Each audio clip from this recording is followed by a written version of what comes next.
ఒక తోటలో ఒక కొమ్మలో ఒక పువ్వు పూసింది.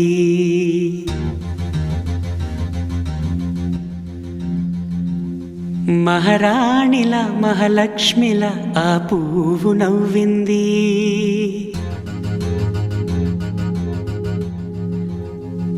అలాగే నవ్వుతూ ఉండాలని,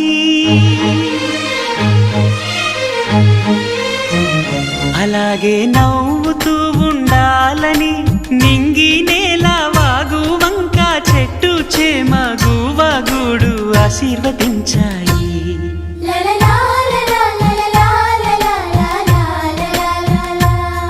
ఒక తోటలో ఒక కొమ్మలో ఒక పువ్వు పూసింది. మహారాణిలా మహాలక్ష్మిలా ఆ పువ్వు నవ్వింది.